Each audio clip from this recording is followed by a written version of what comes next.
Hi, I'm Bill from Phoenix Golf, and today we're going to talk about 3 chipping and pitching killers that are ruining your short game. Again, I'm Bill from Phoenix Golf, and if you like these videos, I ask you to please like and subscribe as I try to grow my channel. I can provide you guys with tips, drills, and other fun golf knowledge. The first thing is, you got to remember, chipping and pitching is all about accuracy. It is not about power.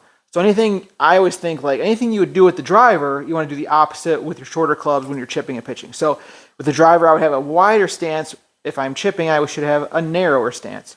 So again, I like to do feet closer together, the head of an iron in between your feet. That's about the distance you want. I like to flare my left foot out a little bit more so I can feel my weight kind of go a little bit towards my front. So I'm getting almost like a 60-40 feel for weight distribution. And I want, this foot is kind of a preference up to you.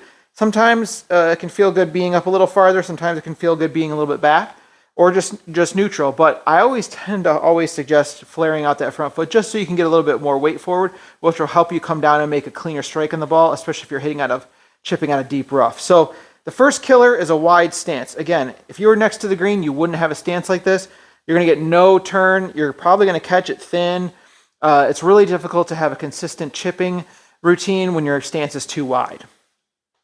The second kind of chipping killer is too much shoulder tilt, and I do this all the time. I don't know why I do it, but hopefully by sharing it with you, you don't have to go through what I've been going through. So I get up here, and you can see my left shoulder is way higher than my right. So now I'm putting myself in a position where I'm probably going to hit this fat, because I can't get to the ball cleanly since all my weight is over there just by how I have my shoulders. So what I tended to do, which has helped me, is when I'm walking up to chip, I keep the club in my lead hand, and when I set down by the ball, you can see my shoulders are already more neutral instead of this motion because I was carrying the club in my trail hand.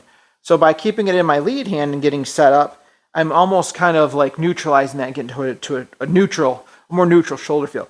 The other thing you can do is just put the club out in front of you like this, and in other videos I've talked about this, kind of drop your arms down and then just kind of feel like I have a more neutral shoulder line. And you can see the line right there versus this. That's going to be really hard to chip consistently. So those are 2 killers so far.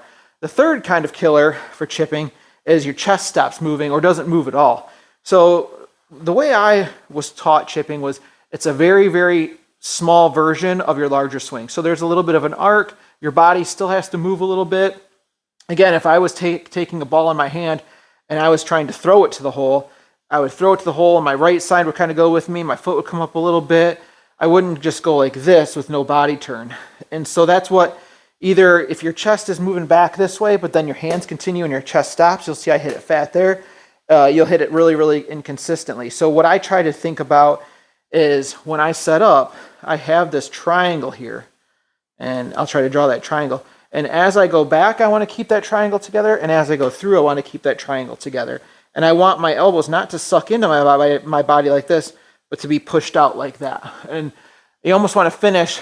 So, if I was going water skiing, I wouldn't pull it like this. I would stretch out my arms, and that's how I want you to feel after you're done chipping, because that would keep that triangle intact, and it would mean that your shoulders or your chest and everything is moving.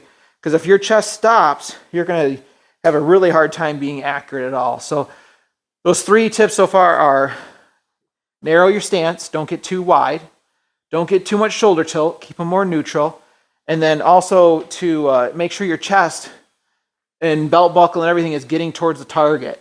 Don't make sure that you're not standing like this and your chest isn't moving. That's not going to be a very good thing to do with chipping if you're trying to get consistent. The last thing is your club face is too closed or too open. So again, when I'm chipping, I kind of like lay the club down naturally how it would, from like the manufacturer. And, you don't want your face closed down like this or too wide open like that. You just want it to, like, if you let it lay down on the ground, you can kind of see that leading edge is a little bit up. Now I have a logo on my grip here, so I know if that logo goes too far to the left, I know I got it too close. But you'll start hitting it off the heel and the toe if your face is too closed or too open. So there are times, though, when you want to open your face up. If you're trying to hit something very soft that has a lot of spin, and you're using and you really want to use the bounce. The other times, if you're just chipping around the green, you really don't need that much. You don't need the face extremely closed, and you don't need it too wide open. Another chipping killer is hands are too far forward. So right here you can tell I've got the club closed. So my sand wedge 56 degrees, it's not 56 degrees anymore. It's a lot lower than that. It's probably like a 9 iron or maybe even 8 iron now. And so as I come down on this, I'm going to like hit behind it because I've left myself like the leading edge is going to dig into it. But if I magically do hit it, it's going to go flying across the green. So you don't want your hands too far forward. On your stance, the club head, if you dropped it, should land on your upper thigh. If your hands are too far forward and I drop this club, it's just going to hit the ground. So you want kind of like your upper thigh. That's a good position of where your hands should be. Or even a little farther back if you want to make sure that you're going to use more bounce on the club to get more spin and to land it softer. I'll almost line it up with like my belly button or my chin and chest area like this if I know that I just want to make sure I'm using that bounce. I don't want to get my hands too far forward. So that is a huge killer right there, chipping killer, accuracy killer. Again, to quickly recap, don't go too wide in your stance. Nice narrow stance. Don't get these shoulders too tilted like this. Keep them level. Foot flared out a little bit in the front to keep some weight on this side. Keep your triangle intact so your chest can keep moving.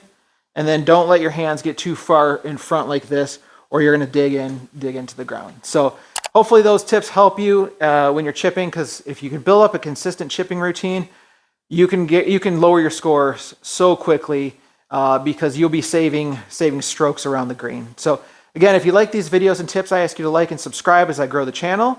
And I hope these tips can help you out when you play your next round.